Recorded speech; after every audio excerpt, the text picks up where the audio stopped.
So this invisible garbage of carbon dioxide that we are throwing is heating up the planet, and it is heating faster and faster.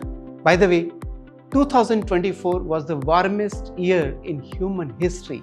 Imagine, Homo sapiens have been there on this planet for the last 300,000 years. And never ever in the human history, planet was so hot as it was in 2024. That is why I say climate change is accelerating. Is it too much or too little? Let us take an analogy with the human body. Human body's temperature is normally 97-98 degree Fahrenheit, and if the body temperature increases by just 2 degree, it becomes 100 degree Fahrenheit. And when it is 100 degree Fahrenheit, what we say? You got fever. Right now, the planet's temperature has increased by about 1.3 degrees centigrade, which is almost equal to 2.3 degree Fahrenheit, more than 2 degree. So human body gets a fever in 2 degree Fahrenheit rise. Planet has got rise of 2.3 degree Fahrenheit already. Can we say planet has got the fever? Yes, isn't it? Planet has got the fever. And when we get fever, what happens? We lose balance, we can't eat properly, we can't sleep properly, we can't work properly. Similar to that, planet has got a fever, it has lost the balance, it cannot behave properly. And at the time when I'm recording this course, I see all around the country in India, the erratic things happening. For example, in Mumbai, in month of May, this should have been hot right now, but it was almost raining last 10-15 days. In many parts of the country, what we are witnessing was never common before. Somewhere there are heat waves, somewhere there are floods. All this is happening in month of May. So I guess climate has changed. And we are not guessing anymore, right? We are living inside climate change. And like any other physical system, climate change has also threshold. For example, a rubber band. When you pull it and leave it, it goes back to the original state. But if you pull it beyond certain limit, it breaks down. That is a threshold point. Climate change also is a threshold point. It is warming up. If the temperature of the planet goes beyond certain point, it will break down. So there are two threshold points you should understand.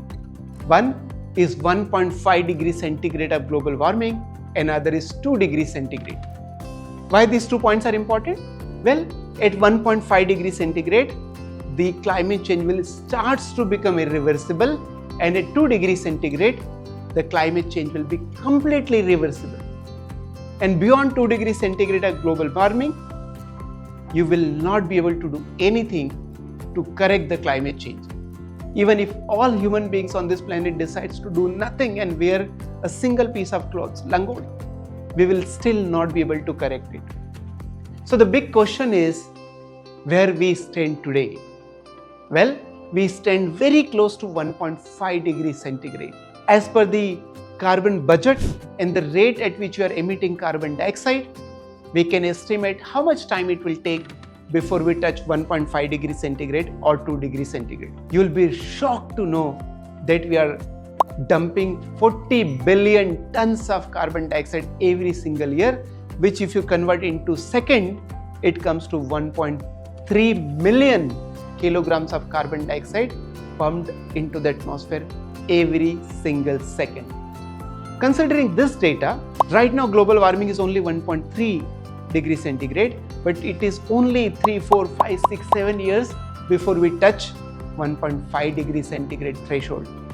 And it is just matter of 20 or 25 odd years before we touch 2 degrees centigrade. That's it.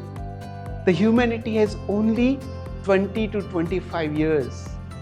And if you really understand, if people really understand, if government really understand this, I think we should all be feeling restless. People, parents, professors, policymakers, press, they all should feel restless, but I don't see that happening. I see the world is sleeping deep. That is the problem. We have absolutely no time for taking action for the climate correction. Let us do it right now. Climate has changed. It is accelerating. So when we should begin correcting it? Now? Or after the exams? Or after the next quarter result? or after the New Year, or after Diwali, after Christmas? When? Well, I see around that people are postponing and postponing. They are not taking the action that is required, and we have to take action right now, urgently and immediately, drastically. Why?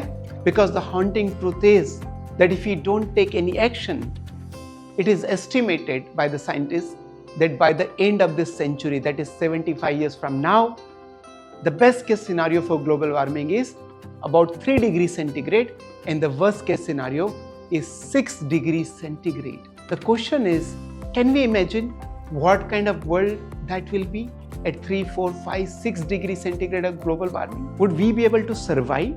And if we are going to survive, how many of us will survive? In what shape and size we are going to survive? These are all big questions that we need to really worry today itself. To me, it seems we are switching from thrival mode to survival mode. In thrival mode, we were growing. Our life expectancy was growing, our health was becoming better, our comfort was becoming better. But in the survival mode, it will be opposite direction. We will struggle for the water, we'll struggle for the food, we'll struggle for the basic necessities. And as the time is passing, it is becoming clear that we are slowly switching to the survival mode. And let me tell you, survival is not going to be a celebration. It is going to be suffering. And particularly those who are going to live behind on this planet. The young children, those who are in schools and colleges, they have to still live on this planet for another 50, 60, 70 years. They are the ones who are going to suffer most. Let us be careful. Let us care for them. Let us leave behind a livable planet for them.